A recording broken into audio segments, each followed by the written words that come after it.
देखो आज का टॉपिक में क्या सीखेंगे हम लोग, preposition. The part of speech में का एक पार्ट है प्रेपोजिशन। ये हमें क्या बताता है, जगह बताता है, उस व्यक्ति की, वस्तु की क्या बताता है, जगह बताता है। तो सबसे पहले हम लेंगे ऑन, ओवर और अबाउट। अगर हम हिंदी में देखने जाए तो देखिए मेरे हाथ में अगर ये चूहा है और ये बॉक्स है, तो मैं हिंदी में मुझे बोलना है, तो हिंदी में आप कैसे बोलोगे, चूहा बॉक्स के ऊपर है। अब बताओ हिंदी में, चूहा बॉक्स के ऊपर है। अब बताओ हिंदी में मैंने हर बार ऊपर, ऊपर और ऊपर, तीनों बार मैंने ऊपर ऊपर ऊपर ऐसे ही शब्द का यूज किया। पर अंग्रेजी में इसी ऊपर को तीन स्टाइल में कहते हैं, ऑन, ओवर, अबाउट। अब देखो कैसे, अगर मुझे ये कहना है चूहा बॉक्स के ऊपर है, तो ये टच करके है, स्पर्श करके है, तो मैं कहूंगी the mouse is on the box.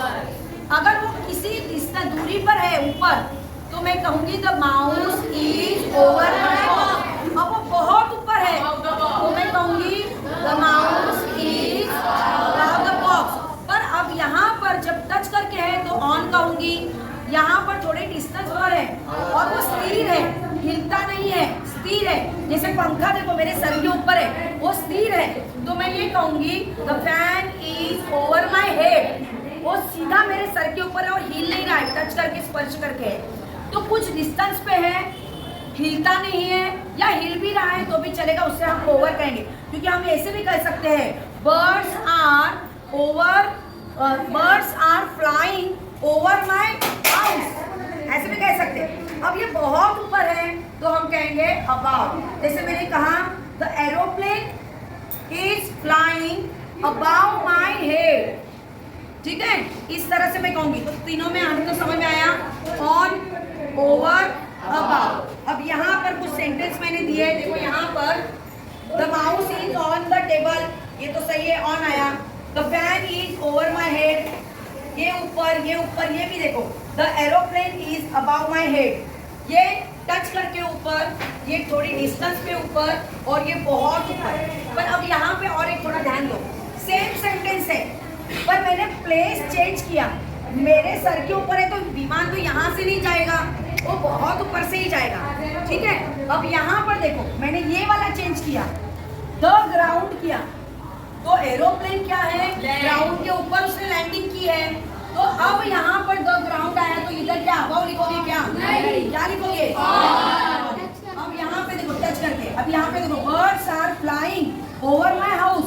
अब इस घर के ऊपर, इस घर के ऊपर पंछी उड़ रहे, तो कुछ डिस्टेंस के ऊपर ही उड़ रहे हैं, तो क्या सेंटेंस बनाओगे, birds are flying over my house. पर यही पंछी अगर ऐसे बादलों में बहुत ऊपर उड़ रहे हैं, तो क्या लिखोगे, birds are flying above the sky. तो देखो जगह देखनी है, जगह फिक्स करनी है। जैसे एरोप्लेन बादलों में उड़ रहा है तो लिखोगे अबाउट, जमीन के ऊपर खड़ा है तो लिखोगे ऑन। आई बात समझ में। पंछी अगर घर से कुछ डिस्टेंस के ऊपर उड़ रहे हैं तो लिखोगे ओवर, पर बादलों में उड़ रहे हैं तो लिखोगे अबाउट। तो समझ में आया, इन तीनों का भी अर्थ ऊपर है, पर अंग्रेजी में ये तीनों भी अलग अलग टाइप में यूज करते हैं, ऑन, ओवर, अबाउट, ठीक है। मैं जिस सिचुएशन में रखूंगी आपको खाली प्रेपोजिशन बोलना है, on, over, about, in, under, below, near, in front of, behind, between, among. मैं उल्टा पुल्टा करूंगी ना।